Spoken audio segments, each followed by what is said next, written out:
Look at this. So this is our very tiny flat. We're nearly there. Moving out soon. Thank you for this place. For keeping up safe for a year.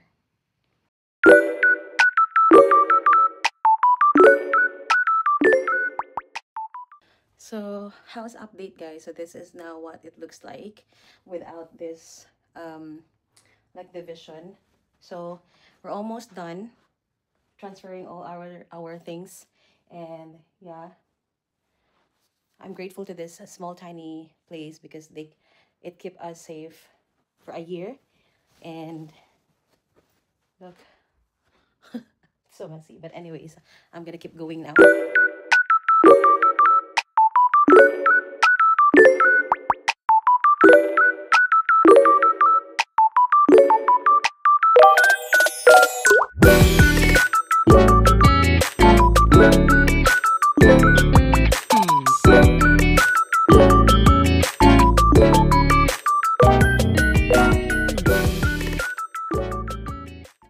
Hi guys, so ayan, nandito na ako sa kusina and tinatanggal ko na lang yung mga ibang mga gamit namin dito. So bago today is Saturday, kaya as much as possible inalis namin lahat ng mga gamit namin. And then konti na lang kasi bago balik sa work, gusto namin na konting-konti na lang yung gagawin namin. So I think that's the best thing to do para relax na lang kami pagdating ng weekend. So, tara, let's continue and do the job. Ay, dami ko palang itatapo na pagkain, guys, na hindi namin naabutan na lang ng expiration. So, kaya hindi magandang magbili ng maraming, mag-grocery ng sobrang dami. Tapos, ito kailangan ko na din tapon. Kasi matagal na din to. Ano ba expiration na ito? 2027, and then this one is, tingnan mo, Marks and Spencer, sayang. Ito naman is 2027 pa, so this is the corn.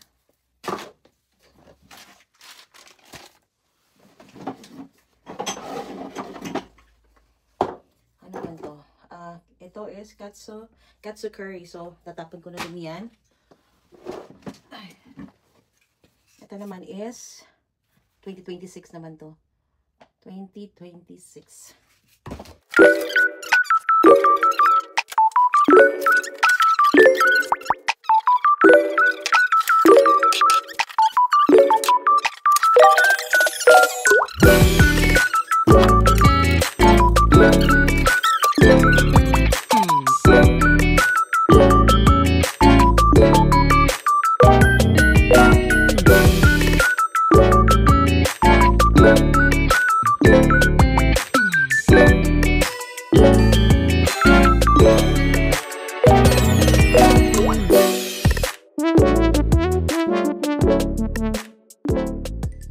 Hi guys, andito na ulit tayo sa, ang gulo na ng hair ko.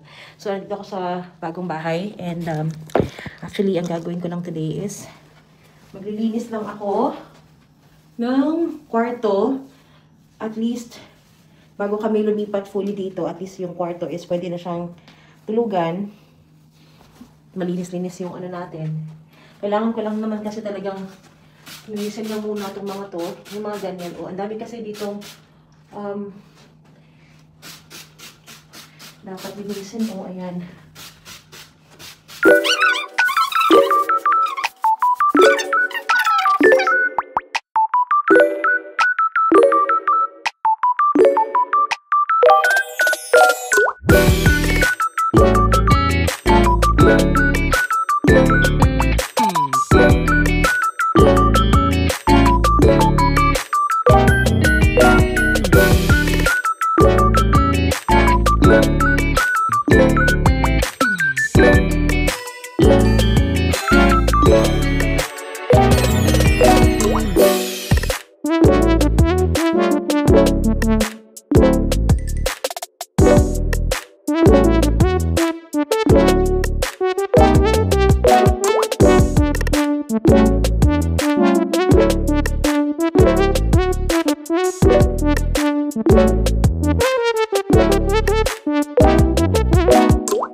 Hi guys, so it is time check. It's already about 1 a.m. now.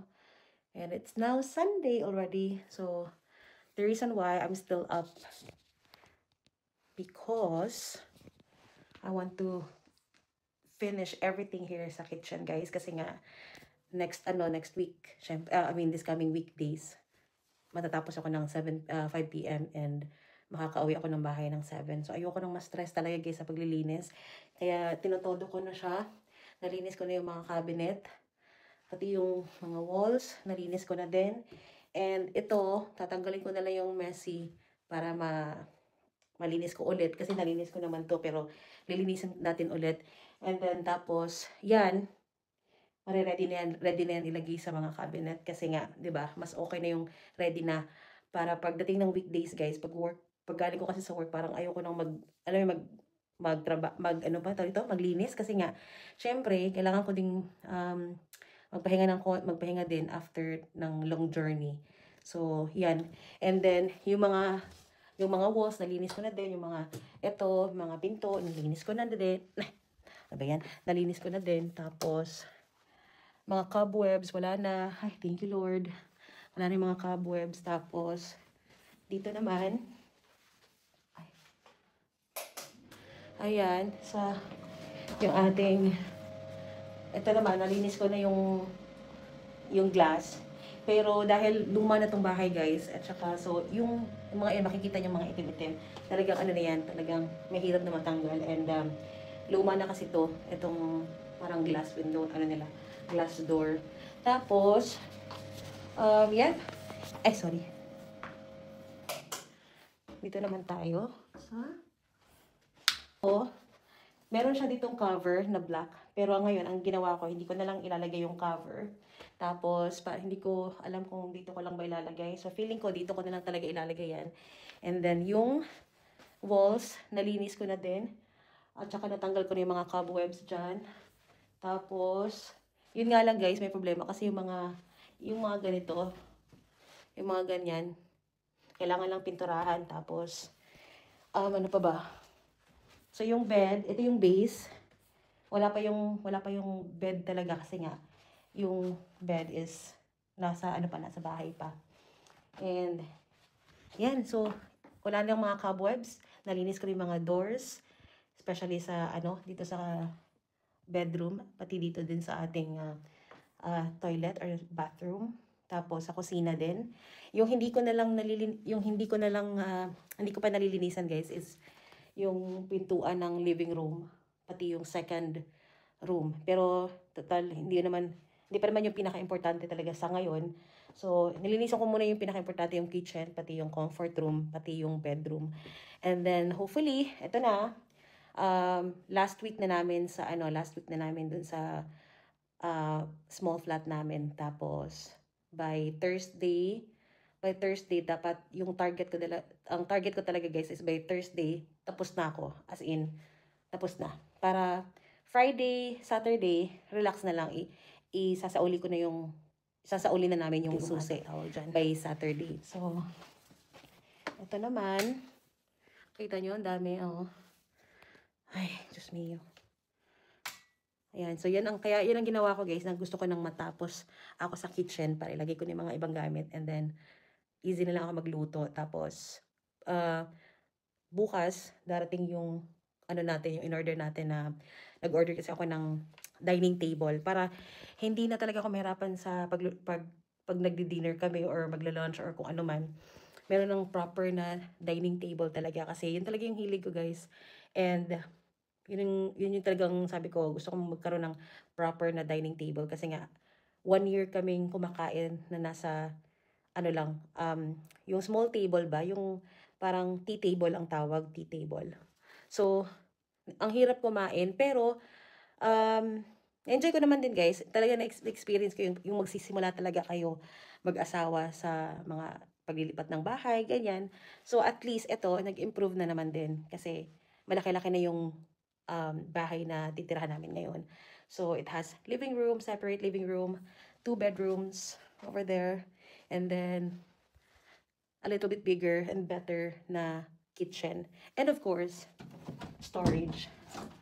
Malaki-laking storage din to guys, and yung ating bathroom.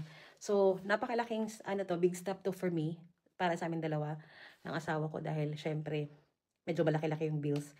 Dahil, hindi na tutulad ng dati na maliit lang. Pero, this is way better than before. And yes, so I hope you guys will continue to watch this journey, and see you in my next vlog. Bye, good night.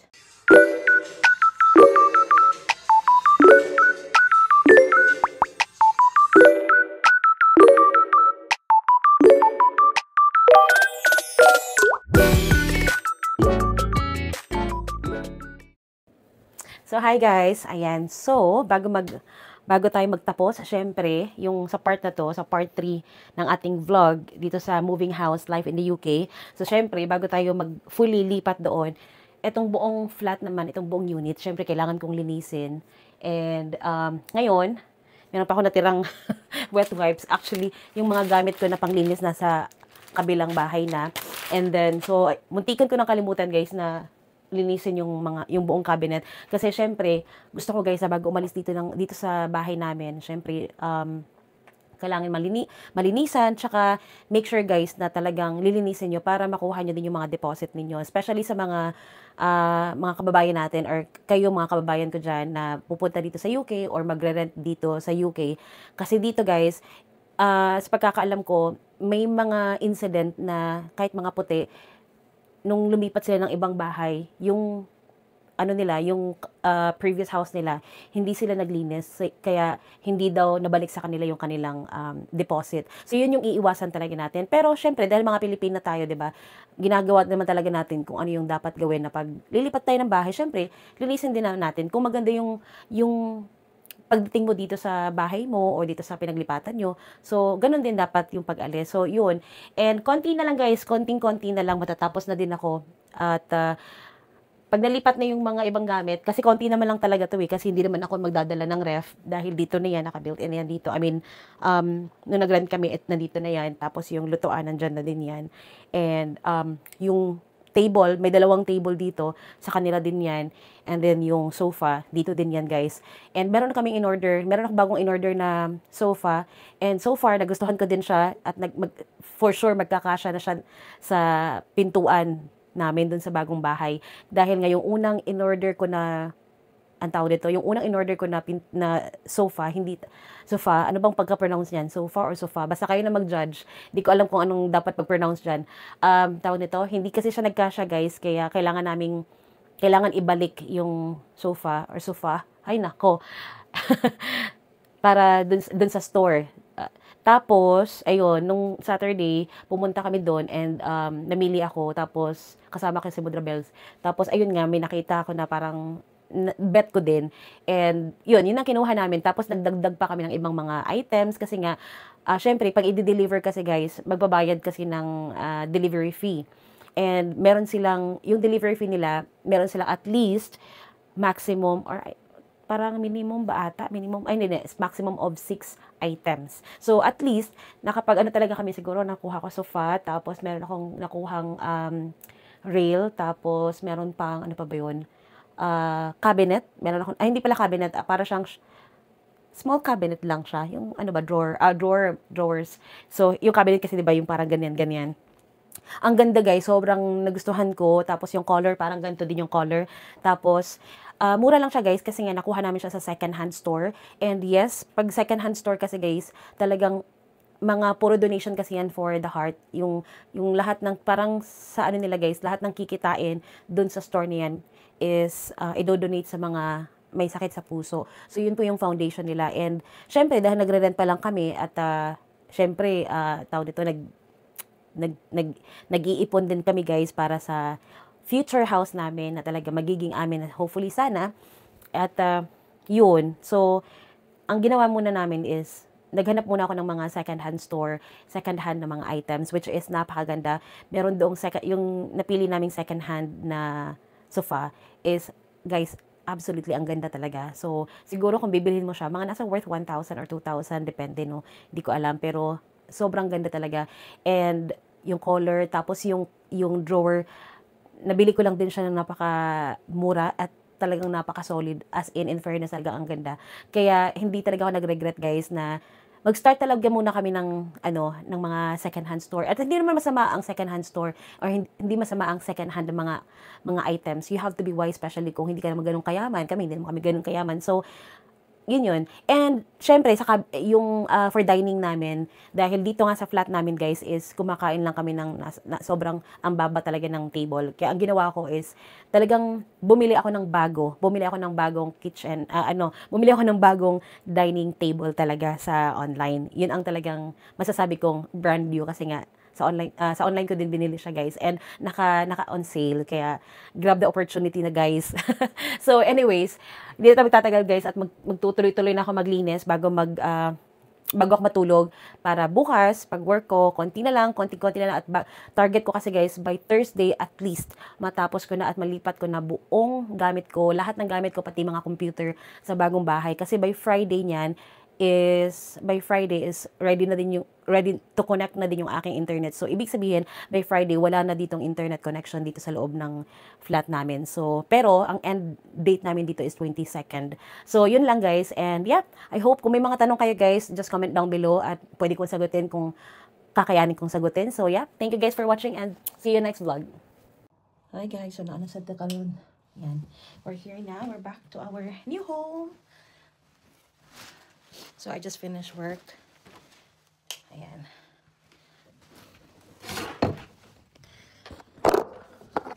Ayan. So, andito na yung ating bagong sofa.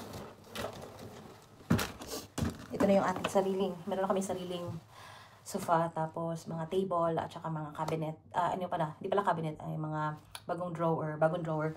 So, mamaya pakita ko sa inyo, guys. And magsisimula na muna akong mag-arrange. Tara!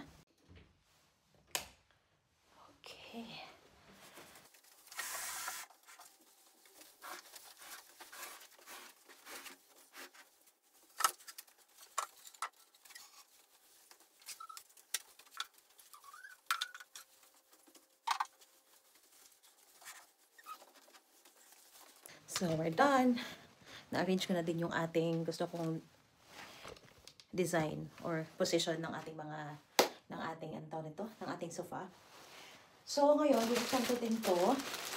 I'm gonna open this kasi ito naman, nabili ko siya sa Temu. So, Temu. Bubuksan ko na to. Wala akong gunting, guys, pero sige na lang, hayaan na nga lang. Ano ba yan? Parang tabingi. Buksan natin.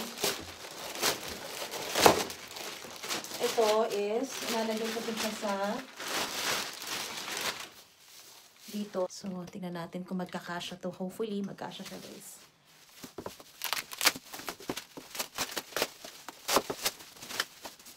Yan. Masuta rin siya. Pero check natin, ha. Ay, siya naman. Ano naman ito? Ito lagi mga tsaka dito. Ayan. So, napagay siya. Meron siyang magandaan. Ayun. So far. Ayan, nagkasya siya, guys. Meron pang space. So, ang gagawin natin, yung space dito na part, dito na side, lalagyan natin yan. Maganda siya, fairness. Pero kung lalagyan natin ng ganyan, ganyan na siya. Yan, diba? So, pwede ko siyang dalhin kahit saan ako magpunta, kung mag-rent kami ng ibang bahay, o kung ano man. So, lalagyan lang natin. Tsaka kasi same color lang din siya, guys. So, mas maganda siya, tingnan.